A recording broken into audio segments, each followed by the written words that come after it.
लेकिन तभी आपको समंदर में दूर एक शिप खड़ी नजर आती है जो ना तो आपके सिग्नल्स का कोई जवाब दे रही है और ना ही समंदर में आगे बढ़ रही है। इतना ही नहीं, और आप जब उस शिप के करीब जाते हैं तो आपको मालूम पड़ता है कि इस शिप में कोई इंसान ही मौजूद नहीं है और ये वीरान समंदर में बिल्कुल अकेली खड़ी हुई है और इसमें मौजूद सारा सामान भी बिल्कुल सही सलामत पड़ा हुआ है। तभी आपके जहन में ये सवाल आएगा कि आखिर इस शिप के क्रू के साथ क्या हुआ था और वो अब कहाँ है। हैरान कर देने वाली बात यह है कि ये सब हकीकत में भी हो चुका है। समंदर से अब तक ऐसी कई शिप्स मिल चुकी हैं और समंदर से मिलने वाली इन शिप्स को घोस्ट शिप्स कहा जाता है। आखिर क्या है इन घोस्ट शिप्स की हकीकत और इनमें मौजूद क्रू के साथ ऐसा क्या होता है जो वो अचानक वीरान समंदर में कहीं गायब हो जाते हैं, जिसके बाद उनका कभी कोई अता पता नहीं चलता। जानते हैं आज की इस वीडियो में।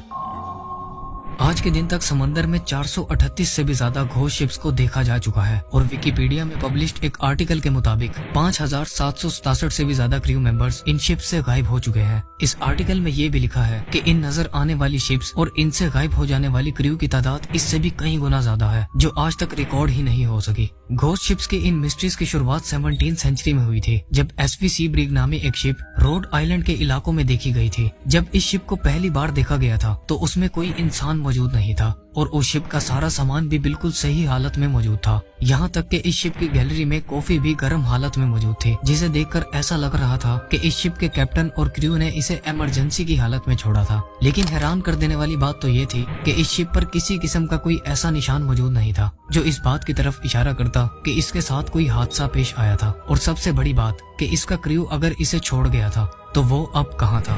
उस वक्त तो इस शिप की कहानी पर किसी ने कोई खास किस्म की अटेंशन नहीं दी थी, लेकिन फिर ईयर 1872 में एक खौफनाक हादसा पेश आया जिसने पूरी दुनिया को हैरान और परेशान छोड़ दिया था। ये कहानी उस शिप की है जिसे वीरान अटलांटिक ओशन के बीचों बीच बिल्कुल अकेले खड़े देखा गया था। ये 7 नवंबर 1872 का दिन था जब मैरी सेलेस्ट नामी एक शिप ने न्यूयॉर्क से इटली के शहर जेनोवा का सफर शुरू किया था। इस शिप पर 10 लोग सवार थे, जिनमें शिप के कैप्टन ब्रिग्स, उनकी वाइफ और उनकी 2 साला बेटी के साथ 7 क्रू मेंबर्स भी सवार थे। लेकिन इन 10 लोगों के अलावा मैरी सेलेस्ट पर अल्कोहल के 1700 बैरल्स भी मौजूद थे जिन्हें इस शिप ने अटलांटिक ओशन से गुजरते हुए जेनोवा डिलीवर करना था।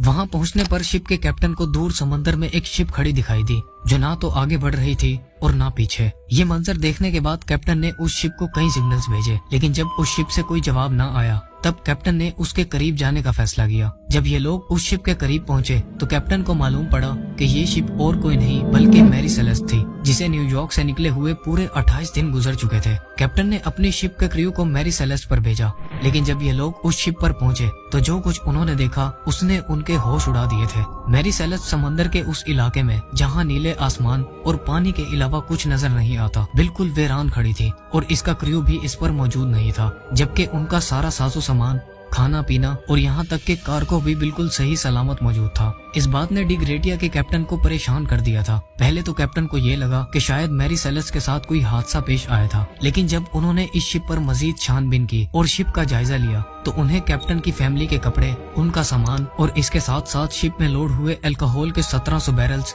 और क्रू के खाने पीने की चीजें भी बिल्कुल सही हालत में पड़ी हुई मिली। इसके अलावा डी ग्रेटिया के कैप्टन को मैरी सेलेस्ट शिप के कैप्टन के रूम से एक लॉग बुक में मिली जिनमें पुराने वक्तों में कैप्टन अपनी करंट लोकेशन और डेट को मेंशन किया करते थे। इस लॉग बुक में मेंशन की गई आखिरी एंट्री 25 नवंबर की सुबह 8 बजे की थी, यानी मैरी सेलेस्ट जब समुद्र में मिली थी तो वो उससे 10 दिन पहले ही से अटलांटिक ओशन में वीरान खड़ी थी। शिप पर मजीद इन्वेस्टिगेशन करने के बाद कैप्टन ने नोटिस किया कि शिप पर लाइफ बोट्स मौजूद नहीं थी, जिसका मतलब ये था कि इस शिप के साथ जरूर कुछ वाकया पेश आया था, जिसके बाद सब लोग अपनी जान बचाने के लिए लाइफ बोट्स पर कहीं भागे थे। रिसर्च के दौरान मैरी सेलेस्ट के कैप्टन की तलवार भी उनके बेड के नीचे से अनटच्ड हालत में मिली थी, जिसका मतलब ये था कि इन पर किसी किस्म का कोई हमला नहीं हुआ था। इसके साथ साथ इस शिप के निचले पोर्शन में जगह जगह पानी खड़ा हुआ था, लेकिन ये इतना नहीं था जो मैरी सेलेस्ट जैसे शिप को कोई नुकसान पहुंचा सके।